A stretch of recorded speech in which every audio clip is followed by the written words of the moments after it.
All right, welcome to the iPhone 13 unboxing. Or wait, hold that thought. We got an iPhone 13 and the 13 mini, and the 13 Pro, and the 13 Pro Max. I'm sure the stuff inside of the box is very similar, but let's get into it. So we're gonna unbox every phone in the new lineup, and I'm gonna start with the standard iPhone 13 in this new blue color that I think is actually my favorite of the new phones. And it's this thin box again, as you can see, because there's no power brick included in the box. But as you may have noticed, there's also no plastic shrink wrap this year. And so I guess it's time to give Apple a little bit of credit for their use of recycled materials to offset their environmental impact. So recycled box cardboard, recycled aluminum, recycled phone design. But here we can see the phone in all its glory. And I can just fire it up real quick before looking at the accessories. But the rest of the stuff in the box is pretty much the same. You get a Lightning to USB-C cable, and you get some paperwork, a SIM card tool, and an Apple sticker that is not colored, just a white Apple sticker. But yeah, that's the iPhone 13 in the hand for the first time. Let's grab the 13 mini next. So this is actually a new darker color. It's called Midnight. It's not quite black, but it is a very, very, very dark blue. But I think the camera bump might actually also be close to black on this Midnight iPhone. Then the Pro iPhones here. The Pro iPhones come in black boxes again. So this is the gold 13 Pro. A lot of the same stuff. Again, white Apple sticker, normal accessories. And then the Sierra Blue 13 Pro Max. Big phone, big camera bump, which I'll get to in a second, and just have to make sure, but yes, they do in fact all come with white Apple stickers. But that is the unboxing, and that is your iPhone 13 lineup. So by the time you're watching this, I have been testing these new iPhones for the better part of 5 days now, which not quite enough time for a full review, but definitely enough for some solid first impressions. So that's what I'm gonna give you today.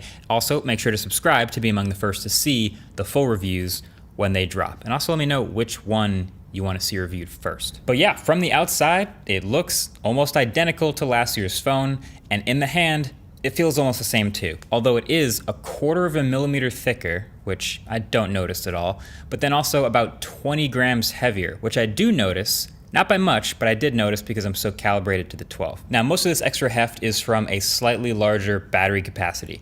And the more I use these phones, this is starting to be interesting, the more I'm starting to think that this may be the most underrated new change on these iPhones.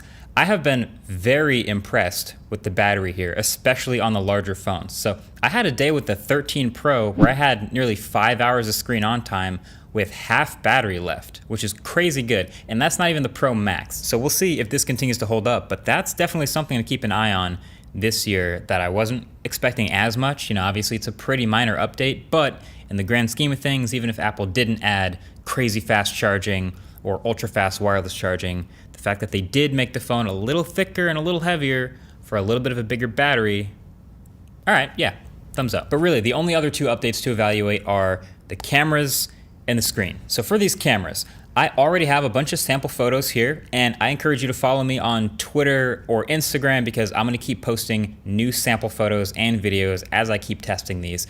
But overall, my impression so far is still a great set of cameras, especially in broad daylight, of course. And the bigger improvements will be seen in more edge cases like low light, fast moving subjects, etc. Definitely gonna shoot some more of that type of stuff. But the star of the show really is all the sensors are bigger and better, and they're still 12 megapixels each, but that ultra wide in particular looks much better with the sharpness across the whole frame. And I'm pumped that the new telephoto on the Pro is 3x, slightly better than the 2.5x on the Pro Max last year. And again, a larger sensor. But that's why all these cameras are so massive on the back of the phones too. It's of course an aesthetic change between this year's phone and last year. The cameras are also now diagonal on the 13 and 13 mini, not just to look different, but to fit that new hardware. And it's just an overall bigger camera bump that's super duper thick. Damn, boy, he's thick! I do already have a couple quirks, things that I've noticed about these cameras though. One, ProRes. So these Pro cameras, the 13 Pro, 13 Pro Max, were supposed to have ProRes video, super high quality codec that's used all the time in the video world. It's not here.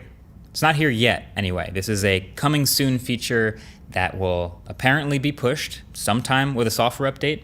Again, I can't evaluate it. It's supposed to be here, but it's not. And Apple's usually pretty good about eventually delivering things they promise, especially in software. But it's not here yet. But then number 2, the new macro capability on the iPhone Pro's ultra-wides. So when you get close enough to an object, within about 14 centimeters or something, the cameras automatically switch to the ultra-wide. And that's because it has the super close-up capability. So you can keep going in and get as close as 2 centimeters from something, and it'll still be in focus, which is great. It's better than some dinky 2-megapixel macro camera. It's super high quality. It's taking a crop from a higher quality sensor instead. It's been fun to play with, but this all happens automatically with no manual override at all. Not a huge deal to some people, but like you can see the switch when it happens in the viewfinder, but there is no indication that it has switched cameras at all. So you walk in closer to something, it switches to the crop of the ultra wide, but it still says 1x on the right side, like it's still coming from the main camera when it isn't. But now all the natural bokeh from the primary camera's focal length is gone, and it doesn't let me switch back. That's the thing. I can hit the 1x all I want, nothing happens. And that's the difference between getting this and moving 1 inch closer, auto switching, and getting this.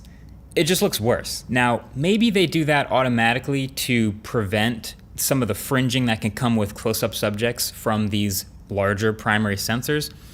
But on a Pro phone, I would like at least to be able to hit the 1x button and switch back to the primary sensor. Just give me the button for the control. Small complaint though. But then also there is the new cinematic mode, which is on all of the phones. And it is a software feature, but it is so processor intensive that it's only going to be on iPhone 13 and later. It's not coming to older iPhones.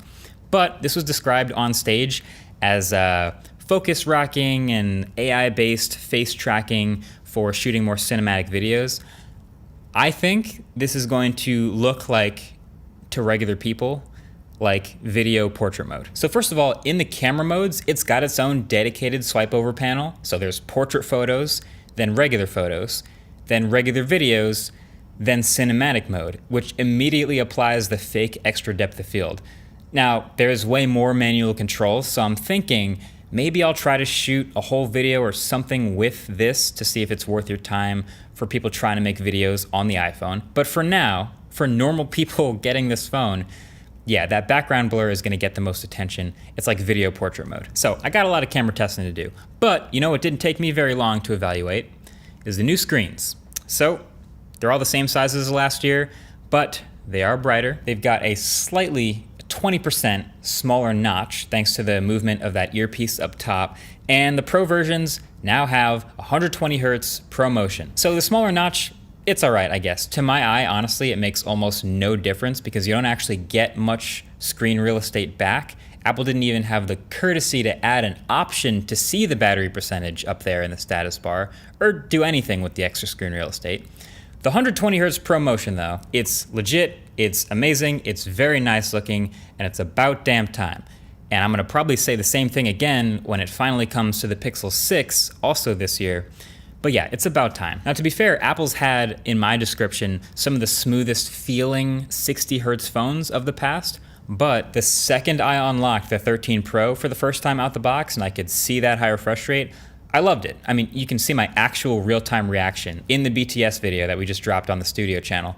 But it looks great. Super smooth animations, and pretty much every single app and every single animation, even pre-launch of the phone, is moving at 120 Hertz right off the bat. Even the classics like Instagram and TikTok that still need to get updated to look correct on this barely released phone are 120 Hertz. But yeah, high refresh rate for the win. It won't translate here, of course, on camera in this 30 FPS video. But yeah, you'll have to trust my words. It's really good. Even now, better than the iPad Pro because it's OLED now. It's 120 Hertz, HDR, OLED. It's beautiful. Aside from that, here's some A15 Bionic Geekbench scores just to sort of round out the initial impressions. It's obviously a very fast chip. It is a little bit of a bump over last year. There you go. But that sort of rounds up my initial thoughts on the iPhone 13. A lot of friends are asking, should I update? Is it worth it, even though it's a small update over the 12? Maybe they have an older phone. Should they get this phone? First of all, friends, wait for the full review. It's coming very soon. That'll have all the details. But yeah, it is such a minor set of changes that I think if you were thinking about getting the 13 specifically, then you might consider a freshly discounted 12 because the phone is so similar and it just dropped now that the 13 came out. With the mini, the battery life on the smaller one was bad, so maybe you'll get the 13 mini instead with the better battery life. And with the Pros, of course, there's 120 hertz to consider, but overall, for people with older phones like iPhone 10s, iPhone 8s, any older phone, this represents a solid, now a good buy again. And hey, if you do get the 13, you might as well protect your investment. I mean, that 1 terabyte iPhone 13 Pro Max costs $1,600. Wouldn't want that to crack on the first week, would you? Shout out to the D-Baron grip case. No better way to protect your investment. I'll link that below. But let me know in the comments, what stuff do you want to see covered in detail in the full review? And also, which one should I review first? I have a feeling it'll probably be the 13 standard, but let me know anyway. We'll check those out. Either way, that's been it. Thanks for watching. Catch you guys soon. Peace.